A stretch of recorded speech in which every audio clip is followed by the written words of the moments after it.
didn't need that, तो I'm a good actor. बहुत बड़ा दिमाग लेके जाते थे, बहुत बड़ा दिमाग लेके और इतनी बिजार सिचुएशंस होती हैं कि इनके अंदर छुपा हुआ सच्चा इंसान बाहर निकल के आ जाता है, जो कि बहुत डरावना है. Papas and Pentos, that whole track, I think is, I really, Papa.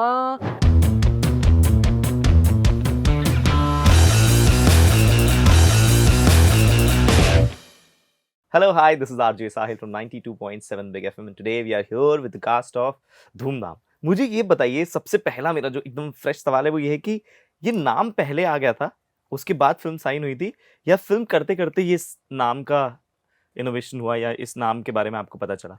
I think नाम बाद में आया ना. हाँ, पहले इस फिल्म का टाइटल कुछ और था. जितने ऑप्शन थे उसमें थे, I guess unanimously this Yeah, was yeah, the title everyone. That everybody said कि सब- एग्जैक्टली यही तो हो रहा है फिल्म में. हाँ, किसी ने धूम धड़ाका भी आई रिमेम्बर सजेस्ट किया था, unless now someone picks up this title, but we went for धूम धाम. I saw your 370, वहाँ पे भी आप गन हैंडल कर रही थी और बहुत परफेक्टली आप हैंडल कर रही थी. इस फिल्म में भी आप गन हैंडल कर रही हैं, आपको आदत हो गई होगी अभी. मैं gun आपको लगता है handle करेक्ट तरीके से इस फिल्म में कर रही हूँ? ऐसा नहीं लग रहा. वो आपके माइंड में लग रहा मुझे है. ऐसा नहीं. आप प्लीज देखिए. Either you're a good actor कि आप बहुत अच्छे से कर पा रही हैं. Either नहीं, that तो I'm a good actor. बस मैं इसमें यही either तो और सुनना नहीं चाह है. मैं कहता हूँ कि अगर आपको अपनी लाइफ में अपनी कुछ आदतों को गोली मारनी हो तो वो कौन सी आदतें होंगी? No, first of all, let me clarify the way I've handled gun in that briefly Dhoom Dham mein. That is not how you handle a gun. That's how But you. I'm mishandling a gun. 370 was very different. I play an agent and I was trained by some professionals. वो बिल्कुल ही अलग training तब थी. पतिदेव ने मुझे सारी insights बताई थी.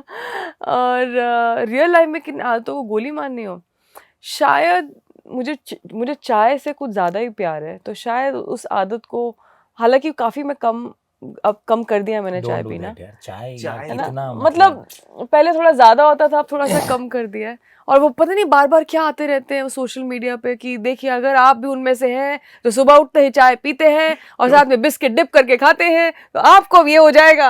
यार तो मेरी बात कर रहे हैं. नहीं ऐसा कुछ नहीं. आप तो- पियो चाय पियो. मैं दूसरे को ऐसा ढूंढो गोली चाय मारने के पीते लिए. मैं रील देख रहा था.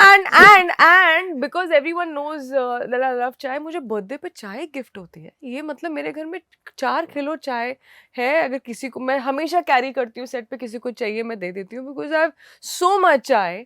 सो please may be can stop gifting me chai. So अभी जो नेक्स्ट चाय देगा उनको ये गोली मार देंगे. ऐसा करते हैं.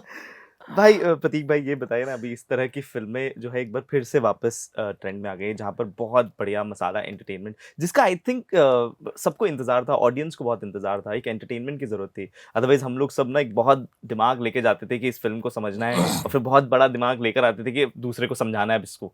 लेकिन अब I like how you said बहुत बड़ा दिमाग लेके जाते थे, बहुत बड़ा दिमाग लेके. किस सामने वाले को it's so समझाना है ना sweet. कि अब उस फिल्म में क्या हो रही है, उसमें ऐसा होता है, वो स्टोरी ये है. अभी मुझे बहुत अच्छा लग रहा है कि सिनेमा में एक बार फिर से ये वक्त आ गया है. मुझे इस फिल्म की एक छोटी सी आप प्लॉट लाइन बता दें, या आपका फेवरेट सीन बता दें जिसकी वजह से ये फिल्म ऑडियंस को जरूर देखनी चाहिए. देखिए, मज़ेदार अगर एकदम शॉर्ट में कहूँ तो ये है कि एक मैरिड कपल को एक दूसरे को जानने पहचानने में कुछ अरसा, कुछ साल, कहीं लोगों को पूरी ज़िंदगी निकल जाती है. जब तक डिफ़िकल्ट सिचुएशन नहीं आती, आपको सामने वाले की सच्ची पर्सनालिटी पता चलेगी भी नहीं. इस फिल्म में वीर और कोयल के साथ ये होता है कि एक तो अरेंज मैरिज हुई है, दोनों एकदम अलग वर्ल्ड से आते हैं, और एकदम सीधी सादी भोली वाली शादी होती है. और पहली रात को ऐसा कुछ होता है कि शायद इनको जो 25 साल में पता चलने वाला था एक दूसरे के लिए, वो 12-15 घंटे में पता चल जाता है. अच्छा.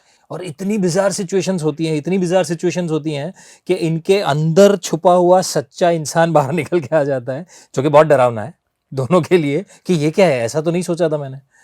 तो and that creates lot of fun for the audience. इसके वन लाइनर्स बहुत बढ़िया हैं. इसके वन लाइनर मुझे बहुत सही है. कुछ ऐसे वन लाइनर्स भी हम कंप्लीट नहीं कर सकते. ये जो वन लाइनर्स होते हैं, या जिस तरह की लैंग्वेज, ऑल्दो ऐसा कोई इसमें, इस फिल्म में ऐसी कोई लैंग्वेज का इस्तेमाल नहीं किया गया है जो सभी लोग फैमिली के साथ बैठकर ना देख सकते हो, तो आपको क्या लगता है कि क्या ये ज़रूरी है हंसाने के लिए लोगों को हंसाने के लिए इस तरह की लैंग्वेज का इस्तेमाल करना, या किसी, टू बी वेरी ऑनेस्ट, गाली गलौज का इस्तेमाल करना, गाली देना? या देखो, ह्यूमर का जितनी समझ मुझे है, जैसे मैं समझता हूँ, ऐसा है कि सिचुएशन ऐसी हो, बात जिस तरह से की जाए, और उसका एक टाइमिंग होता है, तो सिर्फ रिएक्शन पे भी लाफ्टर मिल जाता है.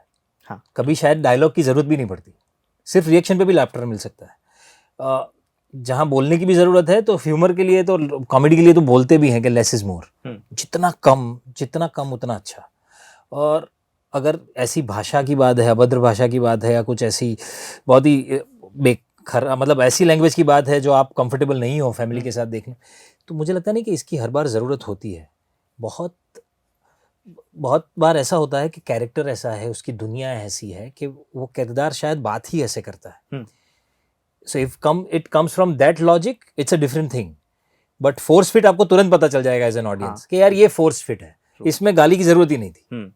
तो वो पता चल भी जाता है आपको कि कहाँ फोर्स फिट किया हुआ है। लेकिन जब भी ऐसी ओटीटी पे फिल्म्स आती हैं तो लोग अक्सर ऐसा देखते हैं कि यहाँ इसमें इसमें कोई मान मर्यादा रखी नहीं गई होगी, ये तो ओटीटी पे आई इसलिए रही है। लेकिन अभी ओटीटी का कल्चर बहुत चेंज हो चुका है। नहीं, इनफैक्ट ओटीटी पे इसलिए आती हैं फिल्में शायद कि ये आपके घर तक आ सकती है। Exactly. तो बिना मान मर्यादा के आपके घर तक कौन आ सकता है? जो कॉन्फिडेंट है कि हम अच्छे हैं तो ही आ सकता होगा ना।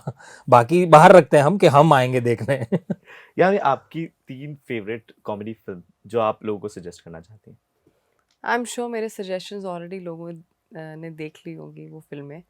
अंदाज अपना अपना, हेरा फेरी, there's many English films also, एक डम एंड डमर, और बाकी हिंदी में और भी हैं। पड़ोसन बहुत मजेदार आपने वो फिल्म देखी, थी। ढोल देखी आपने? ढोल मैंने सीन्स देखे हैं, और जो अब ज्यादा आई थिंक पॉपुलर हुए हैं वो काफी फनी है। Then there's a film called 1 2 3। हाँ, हाँ? 1 2 3 उसमें एक सीन वो है, संजय मिश्रा का जो ट्रैक है उनका, with papas and pentos, that whole track, I think it's, I really, papa, but अंदाज अपना अपना, I think अंदाज अपना that'll अपना। always remain।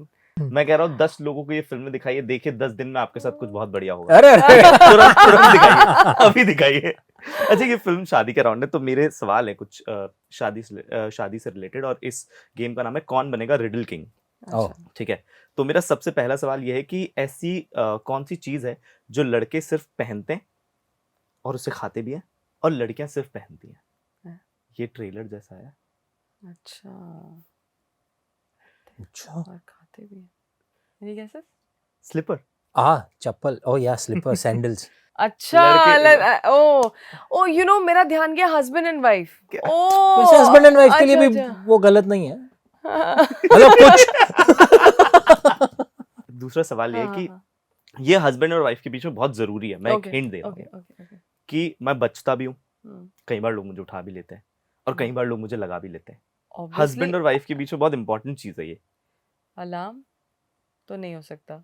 मैं हिंट देता हूँ। हाँ। ठीक है, ये वो चीज है जो एक गर्लफ्रेंड बॉयफ्रेंड को भी बहुत हेल्प करती है। या बचता बचता भी हूँ, लोग उठा भी लेते हैं, और कभी कभी लगा भी लेते हैं। फोन। हाँ, मुझे लगा था फोन बोलते ना। मुझे लगा फोन, मेरे को इतना इजी अभी पता है मेरा बॉस होता पता क्या कहता, अगर आप ऐसे बोलते ना कि मुझे लगा, तो मैंने भी उनको बहुत बार कहा कि मुझे लगा था कि ऐसा ही होगा, तो मुझे कहते लगना एक बीमारी है। लगना नहीं चाहिए, तुम बोल दिया करो। ये आप बताइए 100%। ठीक है, मुझे सब देखते हैं, ये तीसरा सवाल है। मुझे सब देखते हैं, मैं सबके साथ चलती हूँ, ठीक है, लेकिन जब रोशनी होती है तो मैं छुप जाती हूँ। आप बताओ। शैडो परछाई। ये बात, शैडो परछाई। धूमधाम के लिए जनता से क्या अपील है, ये बता दीजिए प्लीज। धूमधाम आ रही है 14 फरवरी को, तो आप भी धूमधाम से सबको बुला के एक साथ ऑलमोस्ट अपनी शादी का माहौल फिर से रिक्रिएट करके साथ में देखिए। That's a best idea I think. हाँ, और भले आपके घर के कुछ ज़्यादा ही पास में है, बट लाइक घरों के में आप बैठ के आराम से देख सकते हैं, बट पॉपकॉर्न ज़रूर मंगाइए, थोड़ा माहौल बनाइए। आई थिंक वो बहुत ज़रूरी है, और कम्युनिटी वॉच फिल्म है, सब साथ में मिलकर देखिए तो और मज़ा आएगा। और ये ऐसी फिल्म है जो आप बार बार, trust me, I know my audience trust me, आप ज़रूर देखेंगे। Please watch Dhoomdhaam. और comedy again something which is timeless this genre, so I hope अगर आप ऐसी फिल्म को प्यार देंगे और देखेंगे तो और ज़्यादा इनकरेजमेंट मिलेगा कि हम और इस तरह की जॉनर की फिल्में करें। और बाकी हर्षद भाई तो हैं